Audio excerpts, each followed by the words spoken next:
नमस्कार। आज के सेशन में हम बात करेंगे बायोलॉजी के कुछ बहुत ही जरूरी टॉपिक्स पर, खास तौर पर बिहार एसआई जैसी प्रतियोगी परीक्षाओं के लिए।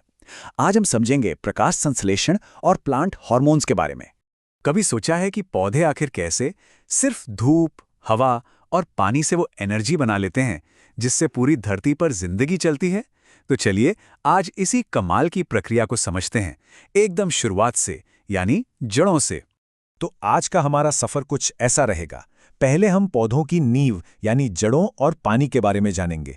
फिर फोटोसिंथेसिस के इंजन को समझेंगे। उसके बाद बात होगी पौधों के केमिकल मैसेंजर्स यानी हार्मोन्स की, और देखेंगे कि ये फल पकाने में कैसे काम आते हैं।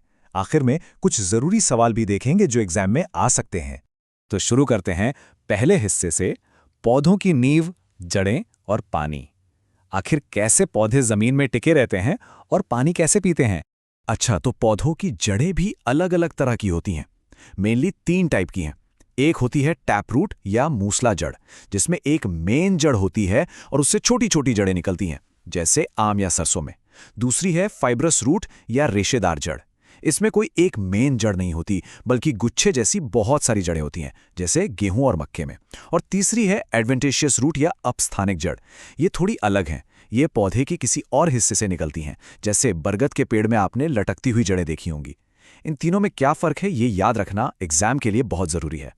और एक मजेदार बात यह है कि जो बड़ी बड़ी जड़ें हमें दिखती हैं, उनका काम तो पौधे को सहारा देना है। पानी सोखने का असली काम तो होता है इन जड़ों पर मौजूद छोटे छोटे बारीक रेशों से, जिन्हें हम रूट हेयर्स या मूल रोम कहते हैं। इनका सरफेस एरिया इतना ज्यादा होता है कि ये आसानी से पानी सोख लेते हैं। तो सवाल यह है कि ये रूट हेयर्स पानी सोखते कैसे हैं? यहां काम आता है विज्ञान का एक बेसिक प्रिंसिपल, ऑस्मोसिस यानी परासरण। इसमें होता यह है कि पानी जहां उसकी मात्रा ज्यादा होती है, यानी मिट्टी में, वहां से कम मात्रा वाली जगह यानी जड़ के अंदर एक पतली झिल्ली के आर पार चला जाता है।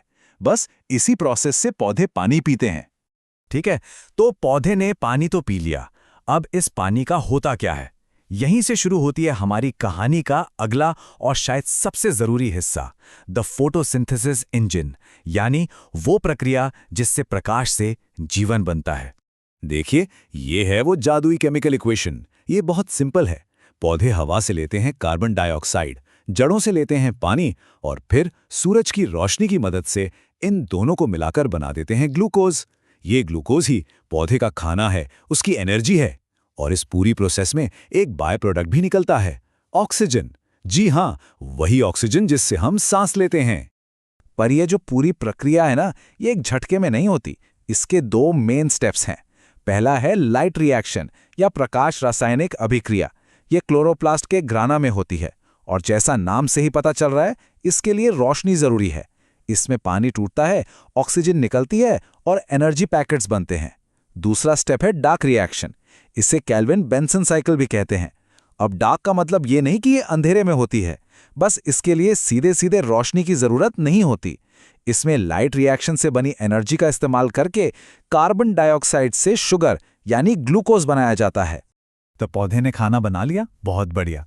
लेकिन पौधा कब बढ़ेगा, कब उसमें फूल आएंगे, कब पत्तियां गिरेंगी, ये सब कौन कंट्रोल करता है? यहां आते हैं पौधों के केमिकल मैसेंजर्स यानी प्लांट हार्मोन्स। ये पौधों के विकास को रेगुलेट करते हैं। ये कुछ सबसे जरूरी प्लांट हार्मोन्स हैं, जैसे ऑक्सिन, जिसे डार्विन ने खोजा था। ये पौधे की ग्रोथ को कंट्रोल करता है। फिर है जिब्रेलिन, ये फूलों को खिलने में, तने को लंबा करने में मदद करता है। एक है एब्सिसिक एसिड, ये ग्रोथ को रोकता है, मतलब ये एक तरह का ग्रोथ इनहिबिटर है। और सबसे अनोखा है एथिलीन, जिसकी खोज बर्ग ने की थी। ये फलों को पकाने में मदद करता है। ये टेबल बहुत इंपॉर्टेंट है, इससे सीधे सीधे सवाल बनते हैं। और हाँ, एथिलीन के बारे में एक बात हमेशा याद रखनी है। ये अकेला ऐसा प्लांट हार्मोन है जो गैस के रूप में पाया जाता है। गैस होने की वजह से ही ये एक फल से निकलकर दूसरे फलों को भी पका सकता है। कभी देखा है, एक सड़ा हुआ सेब टोकरी के बाकी सेबों को भी जल्दी खराब कर देता है? वो इसी एथिलीन गैस की वजह से होता है। तो चलिए इसी एथिलीन का एक प्रैक्टिकल एग्जाम्पल देखते हैं। बात करते हैं कि हार्मोन काम कैसे करते हैं, और इसका सबसे अच्छा उदाहरण है फलों का पकना। कैसे एक हरा कठोर फल मीठा और नरम हो जाता है। अब देखिए, फलों को आर्टिफिशियली यानी कृत्रिम रूप से भी पकाया जाता है। इसके लिए कुछ तरीके सही हैं और कुछ बिल्कुल गलत और खतरनाक। एथिलीन गैस का इस्तेमाल FSSAI ने भी मंजूरी दी है, अगर उसे 100 ppm तक की लिमिट में इस्तेमाल किया जाए। ये सेफ है। लेकिन एक दूसरा केमिकल है कैल्शियम कार्बाइड, जिसे आम भाषा में मसाला भी कहते हैं। ये पूरी तरह से बैन है। क्यों?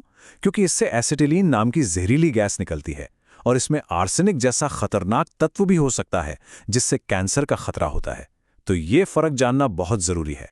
चलिए, अब तक जो भी हमने पढ़ा उसे टेस्ट करने का टाइम है। देखते हैं कि एग्जाम में सवाल कैसे आते हैं। सवाल बहुत सीधा है। ग्लूकोज का रासायनिक सूत्र क्या है? ऑप्शंस हैं C6H12O6, H2O, CO2 या CH4।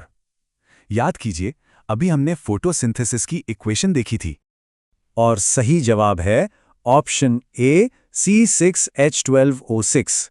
ये ग्लूकोज का फॉर्मूला है, जिसमें कार्बन के 6, हाइड्रोजन के 12 और ऑक्सीजन के 6 एटम होते हैं। तो आज की चर्चा के मुख्य बिंदु क्या रहे? पहला, जड़ें पौधे को सहारा देती हैं और ऑस्मोसिस से पानी सोखती हैं।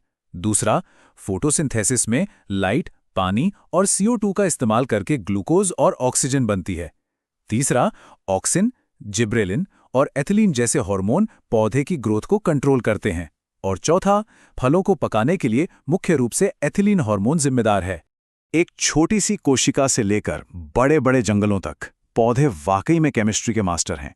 इन प्रक्रियाओं को समझना सिर्फ एग्जाम में नंबर लाने के लिए नहीं है, बल्कि ये हमें हमारे चारों ओर की दुनिया की जटिलता और खूबसूरती को भी दिखाता है। सोचिए, पौधा अगला कौन सा रहस्य हमारे सामने खोलेंगे?